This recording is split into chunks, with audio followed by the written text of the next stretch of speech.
we have the 4 steps to becoming indistractable. Step number 1, the most important step, nothing else will work unless you figure out a strategy for this first step, is mastering internal triggers. Mastering internal triggers. If you don't master the internal triggers, they will become your master. So there's nothing wrong with using Facebook or WhatsApp or Netflix or whatever you want to do, as long as you're not doing it because you're trying to escape reality. I'm really stressed. I'm really bored. I'm really lonely. Well, let me go click it away. Let me go drink it away. Let me go smoke it away. That's when it becomes a distraction. But if it's something that you plan to do in advance, now it's traction, which is step 2.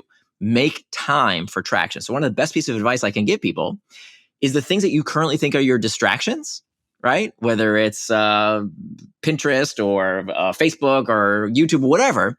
If you plan that time, and I show you exactly how to turn your values into time, now it's not a distraction anymore, right? So if you have time in your calendar, like I do, for social media in your schedule, planned in advance, enjoy it. There's nothing wrong with it. Don't feel guilty about it, because that's exactly what you plan to do. And now you're not constantly thinking, your brain isn't constantly thinking subconsciously, oh, when can I check? When can I check? When can I check? No, it's in your calendar exactly when you're going to go and do that otherwise distraction. And you've turned it into traction. And we can talk about exactly how to do that for all the different domains of your life. The third step is to hack back the external triggers. That's where we do actually talk about the 10% of distractions that come from the pings, the dings, the rings. And that's kindergarten stuff. That's easy. The deeper stuff, the harder stuff, are what about the stupid meetings that we didn't need to attend? What about all those emails that didn't need to be sent or received? What about our kids? We love our kids, but they can be a huge source of distraction. So we can systematically go through and hack back each and every one of those external triggers. And then finally, the 4th step is to prevent distraction with pacts. A pact is a pre-commitment. And so the pact is when we decide in advance how we will erect this firewall against distraction, so that as the last line of defense, if all else fails, we don't let ourselves get distracted. So those 4 steps that anyone can do, anyone can become indistractable: master internal triggers, make time for traction, hack back external triggers, and prevent distraction with pacts. With those 4 steps, we can all become indistractable. Amazing. So good.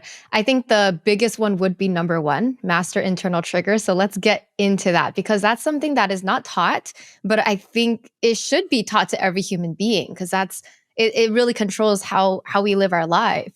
So where do you begin in mastering internal triggers? There's over a dozen different techniques that I talk about in the book on how to master internal triggers. And the idea here is that I think a lot of people think that there's like one magic bullet. Okay, if I just have that one magic bullet, then I'll be able to master my emotions forever. And it actually doesn't work that way. It turns out that not every technique works for every person, and not every technique works for every person all the time. So as opposed to, oh, here's my one magic potion, rather what you want is a toolkit. You want these tools in your toolkit ready to go, so that whenever you feel bored or lonely or indecisive or uncertain, you know what to do. You have a technique in place, rather than saying, oh, I don't know what to do right now. Let me check email. Let me check the news. Let me check stock prices and sports scores. Rather, you have a technique ready to go that you know what to do with. So it's more of this toolkit of different techniques. And so I'll share just a couple of them. Yeah. One that I use every single day. So I've been a professional author now for well over a decade, and I've written 2 bestsellers. I've written thousands of articles. And let me tell you, every time I sit down to write, it is hard freaking work. There's no such thing as a writing habit. That's a misnomer. A habit is a behavior done with little or no conscious thought. Writing takes a ton of conscious thought. All I want to do while I'm writing is to check email for a quick minute, or do some quote unquote research, so that I can get distracted from the hard task of writing. And it's full of emotion, right? Is anybody going to like this? Is this going in the right direction? Am I doing it properly? Right? Like it's full of these uncomfortable internal emotional states. And so I've used a few techniques. One of my favorites is called the 10-minute rule. The 10-minute rule comes from acceptance and commitment therapy. And it says that you can give in to any distraction you can give into in 10 minutes. Okay? Because what we don't want to do is to use the just say no technique.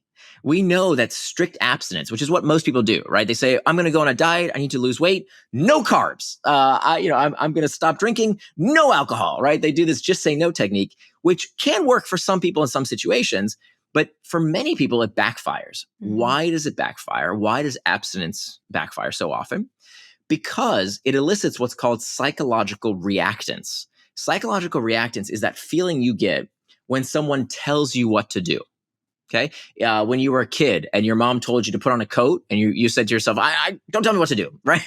Yeah. Or you've been micromanaged by a boss, the way that feels. So it turns out that we can elicit psychological reactance even within ourselves. So when you tell yourself, don't check social media, don't smoke, don't do this, don't do that, it actually makes you want it more because of psychological reactance. So a much better technique is not to tell yourself no, it's to tell yourself not yet. So that's how you disarm psychological reactance. And so when you tell yourself, hey, yeah, I can check social media, I can go on Netflix, I can do whatever I want. I'm a grown person. I can do whatever I want. I just choose not to do it right now. I choose to do it in 10 minutes. So go back to my writing example. As I'm writing, and all I want to do is check email for a quick minute or check the news or do anything but the writing, I'll set an alarm for 10 minutes. I take a deep breath, and now I have a choice to make. I can either get back to the task at hand, I can get back to the writing, or I can do what's called surf the urge. Surfing the urge acknowledges that these emotions are like waves. They crest and then they subside. But that's not how most of us think about emotions. When we think about emotions, when we're angry, we think we're always going to be angry. When we're bored, we feel like we're always going to be bored. When we feel uncertain, we feel like we're always going to be uncertain. But that's not how emotions work. Emotions are like waves. They always come and go. So if you can just surf that urge like a surfer on a surfboard for just a few minutes and learn to get comfortable with that emotion and just take a few deep breaths and recognize that emotion and reframe that emotion as something helpful rather than hurtful, that helps you write out those 10 minutes. And what you find is that 9 times out of 10, when you have that 10-minute rule, by the time those 10 minutes are up, you'll be right back at the task at hand. And so it's a very, very effective technique that over time, you're going to expand. So the 10-minute rule becomes the 12-minute rule, becomes the 15-minute rule, becomes the 20-minute rule. And most importantly, you're teaching yourself, hey, wait a minute, these things don't control me. I can wait for 10 minutes. Pretty much everyone can wait for 10 minutes to give in to a distraction. If that's too much, try 5 minutes to start out with. The important thing here is that you're teaching yourself over time that, yeah, I actually can delay gratification a bit. I can wait a few more minutes. And so you're building that muscle. You're building that self-efficacy and agency to prove to yourself that this is something you're capable of. That's so great. On the surf, the wave, like the emotion, what did you mean by reframing? People distract themselves because they can't surf that emotion. What do you mean by that? That's a great point. So I'll give you an illustration. So I'm a professional public speaker, right? That's what I do for my livelihood, and I love it. But one thing you don't want as a professional public speaker is to have stage fright. And so for many, many years, I've had terrible stage fright. I'd be about to go on stage and I'd feel my heart racing and I'd feel my armpits would get sweaty and my throat would get dry and I'd get really nervous. And I started telling myself this narrative of, you know what, maybe this isn't for me. If I was a real professional, I wouldn't feel this way. And what's wrong with me? Why can't I get my emotions under control? And I started getting myself into this anxiety rumination loop, which really hurt me. And so it wasn't until I started doing this research with Indistractable that I learned how to reframe that emotion. Okay. And there's a big difference between an emotion and a feeling. We should clarify that. An emotion, emotions and feeling, people use those words interchangeably. There's a big difference. An emotion is defined as a physiological response. Okay. Your heart beating, your armpits getting sweaty. That's a physiological response. Those are symptoms of an emotion. A feeling is the psychological interpretation of that emotion. So we don't control the emotion. We don't control the physiological response. Every time I speak on stage, actually speaking to you right now, I still feel my heart pounding. I still get the sweaty armpits. I still get the same exact physiological sensations. But I choose to reframe the feeling. So before I had this narrative in my head, this feeling that I was inadequate, that I was insecure, that I was unprepared, these feelings of the interpretation of the emotion that were not serving me.